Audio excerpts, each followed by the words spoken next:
viewers, and thanks for being with us at Lina TV News. I am Lami Banjo. Now the headlines. Niger State Pilgrim Welfare Board to partner NiCARE on health insurance scheme.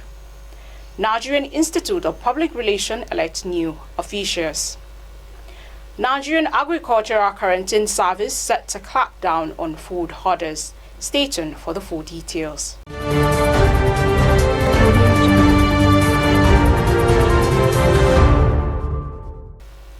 The Executive Secretary, Niger State Pilgrim Welfare Board, Sheikh Muhammad Awal Aliyu, has assured readiness in joining forces with the Niger State Contributory Health Agency to raise awareness among intending pilgrims to enroll in the health insurance scheme. The Executive Secretary stated this during a courtesy visit by the Executive Secretary of NICARE and his management team at the board's office today.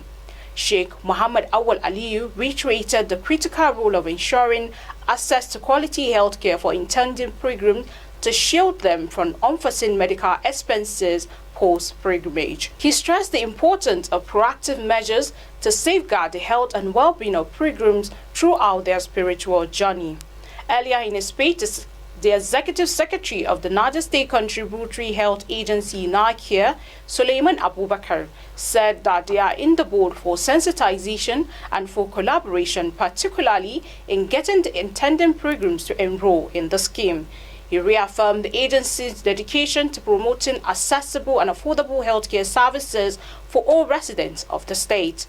He outlined the comprehensive healthcare services available through the agency by highlighting the benefit of health insurance enrollment in providing financial security and peace of mind for individuals and families. This collaborative initiative between the Niger State Pilgrim Welfare Board and the Niger State Contributory Health Agency underscores their shared commitment to prioritizing the health and welfare of intended pilgrims and residents of Niger State, reflecting a proactive approach to enhancing quality and access to healthcare by all. The Managing Director of National Hydroelectric Power Producing Area Development Commission (NHIPADEC), Alhaji Abubakar Sadiq Yalwa, has hosted a meeting with commissioners of agriculture from the 10 member states of the commission. The meeting is to discuss and drive the commission's effort to promote mechanized agriculture. This decision was taken as a fallout from HIPADEC's participation in the highly acclaimed Thai-Term 2023 exhibition held in Thailand. In an interface with journalists, the MD highlighted reason behind the meeting while also stating the specific area of agriculture they will be focusing on. The Nigerian Institute of Public Relations Niger State Chapter has held its annual general meeting for the year 2024 in Minna, the Niger State capital.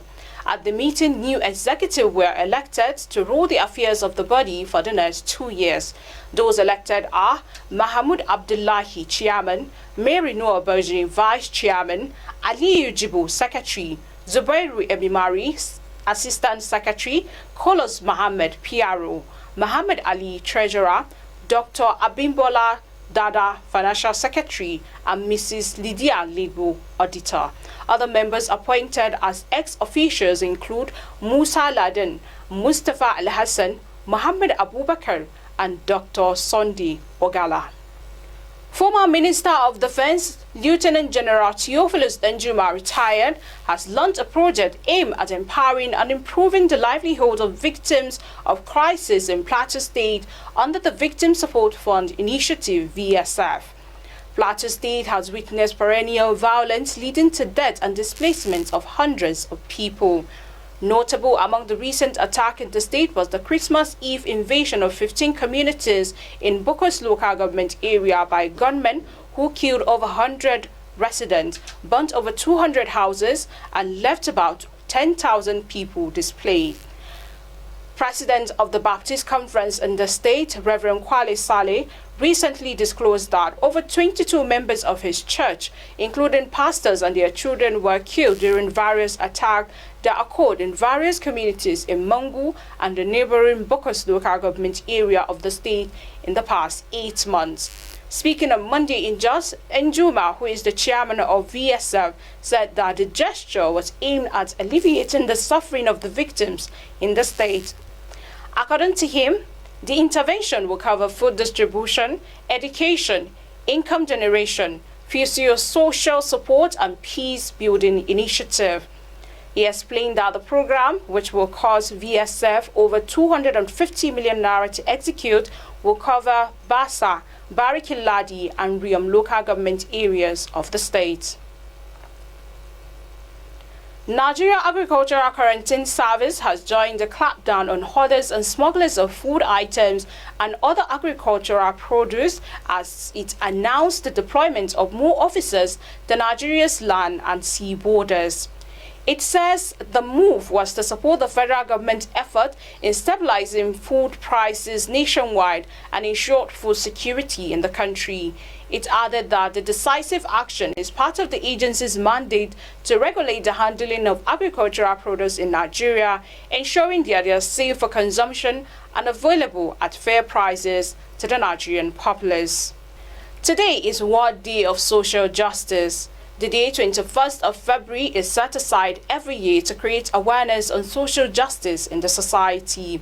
As Nigeria joins the rest of the world to celebrate the World Day of Social Justice 2024, the Center for Social Justice has called on all tiers of government in Nigeria to take concrete and targeted steps to mainstream social justice into all processes, mechanisms, and instruments of governance. The theme for this year is World Day of Social Justice, Bridging Gaps, Building Alliances. It indicates that there is no better time than now for the government to bridge the gap of increasing poverty, hunger, and degraded living condition occasioned by the rising cost of living. CSJ in a statement noted that this is also the time to bridge the inequality gap against the background of the extravagant lifestyles of top-level public servants and elected officials, while the average Nigerian has been subjected to misery. It added that the ruling class revel in a competition to mismanage and abuse public resources. It therefore called for a rethink. And that's the price of our package for today on Lina TV News. Do well to follow us on all our social media platforms at Lina TV 247. You can also visit our website on www.linatv.com.ng. For news coverage, kindly contact the number scrolling on your screen. Thanks for watching and goodbye.